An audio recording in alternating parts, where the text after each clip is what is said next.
As the year begins, there are a few things I'd like to focus on. I like to focus on growing as much food as possible this year and utilizing the space I have been blessed with. I like to appreciate every moment I get to touch the soil, and I want to always appreciate my ability to always just do my best. I don't want to limit myself ever. So I have been calculating the approximate number of plants I'll need per family member, and I'm really up for the challenge this year. See, food prices are up, they're very expensive, and the quality of food has diminished over the past few years. I remember when I started gardening, it was just a hobby. I really like the idea of picking fresh food to eat from your garden, and that's because that's kind of how I grew up from a child in the Caribbean. Before I came to the United States, we never really bought produce at the store, but that was a different time and place, so whatever. So I want to give my family that option to just go outside and pick fresh fruit or vegetables and just eat it.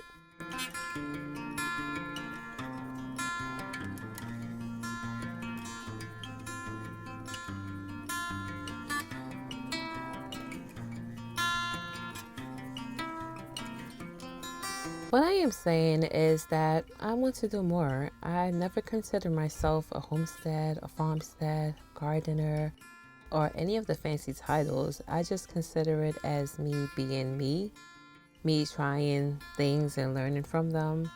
And this year, I just plan to just challenge myself more with growing more food and just accepting the fact that I don't like wearing shoes in the garden, okay? So I am finally planting out some of the plants that I bought at the nursery. This is yarrow plant. I think it's so beautiful and it will bring some beautiful color to my yard. Also, there are many benefits to yarrow, which is said that it can help with loss of appetite, indigestion or heartburn, as a diuretic to increase urine flow. But consult your doctor because these things they lack scientific evidence. But in past times, yarrow was applied to the skin for wounds and minor bleeding and taken by mouth to reduce inflammation, especially in the digestive tract. So good to know. Who knew?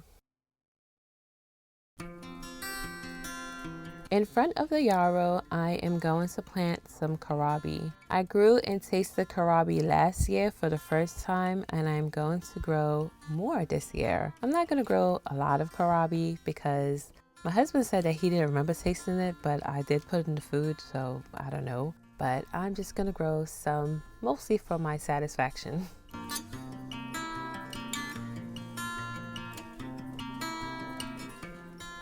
The kohlrabis are usually planted 4 to 6 inches apart.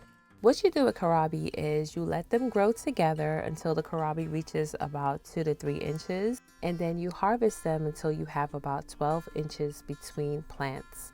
And that's the way you grow them.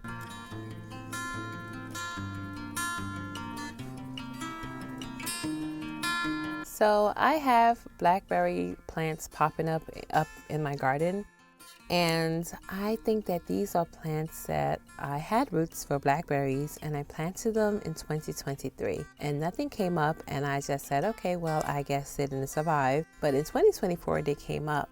Now they're in an inconvenient space for me because my garden is set up slightly different than I had it previously. So I'm just digging them out, and I found a new area that I can put them to grow.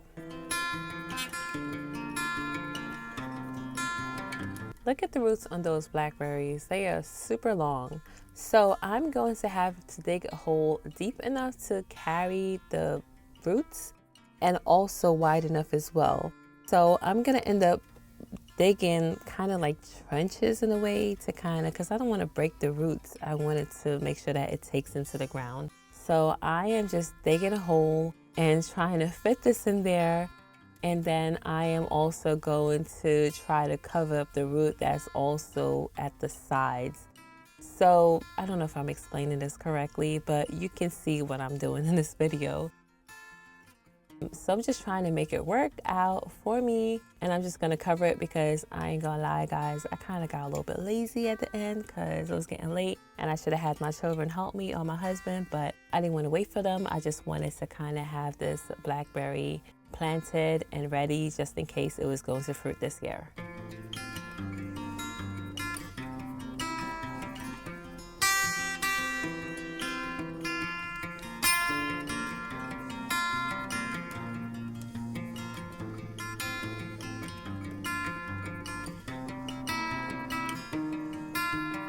So I have half of a cow panel here, and I am going to hold it up with one T-post. I don't know if one will do. I think it should be fine, but I'm just gonna basically train my blackberry bushes because there's 2 of them, and it's a small space, but I'm gonna see if it works, and I'm going to train them on my cow panel.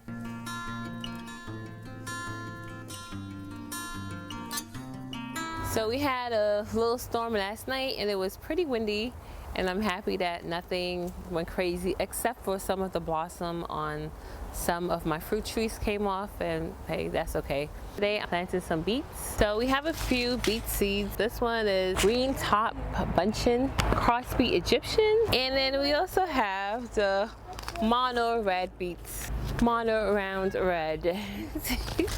So I'm gonna plant all of them actually. I watched this guy, he's a YouTuber, he's called David the Good, and I liked his theory, what he said that you should plant different varieties of different plants that you like, because the ones that do the best, those are the ones that will do really good in your yard.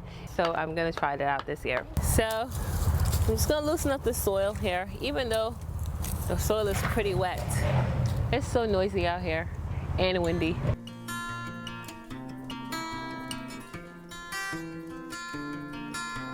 So Daniel came outside to help to cut off the dangerous parts of the cow panel. We don't want any of the children or myself getting hurt. It'll probably be me, so let's just cut it off. So the first beet I'm gonna put in the ground is my Chiagio. I'm probably saying this wrong, but these are the first beets I'm gonna put in the ground. And I'm gonna just put them out in a row, and I'm gonna plant them about ½ an inch deep. You're supposed to soak your beets before. Well, I usually soak my beets before I plant them, but this time, because I took too long to plant them in the ground, I am just going to plant them. I don't wanna waste time.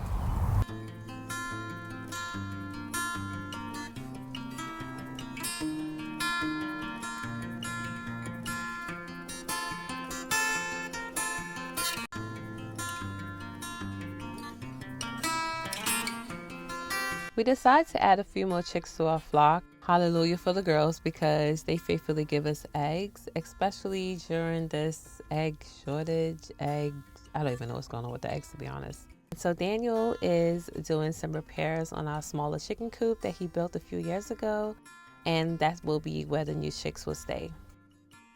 So I have this 4x4 bed. I made it last year. And for some reason, we had mint that was growing in the ground, and the mint is coming up in that bed because that bed is kind of shallow. So I decided to just grow all herbs in that bed. And so I have some cilantro that I started from seed, and I'm just putting those in that bed and watering them in. And I also found some borage. I have a whole lot in my yard, just sprinkled everywhere and just growing. So I decided to grow my borage as well in this bed. And the reason why is because it's some parts of the day it's kind of in shade, and I just think that herbs will probably do way better in this bed. We made this bed last year out of recycled wood. So far it's been working. It grew some things, especially once I got those big trees removed. I'm also planting this lemon thyme that I bought recently from a nursery. So I'm putting it in this bed as well, and that's it. It's time for me to prune the blackberry plants. I don't need too many main canes, but I am going to leave a few to strain on the cow panel. I am cutting off the pieces I believe I will no longer need. I wonder if these would sprout if I put them in some soil. I'm not sure, but I'm still gonna try it and see if they will grow back, and I'll get double my blackberry bushes. But in the meantime, I'm just trying to use this bigger plant, and since some of the canes are long, I'm trying to see if I can train them on the trellis. So I'm just intertwining them the best that I can. I might have to tie them in the beginning, but right now I'm just seeing what flows and what looks good where, and try to make it work out to the best of my ability, because I had blackberries before that was trained on something else, but it was not a cow panel. It was like smaller gridded metals. Thanks for watching. Bye. There's something on your desk. Ladybug, don't let you guys. A ladybug? Where is it? Oh, it's not a ladybug. It flies away. It's my dot. It's a wannabe ladybug. It's gone.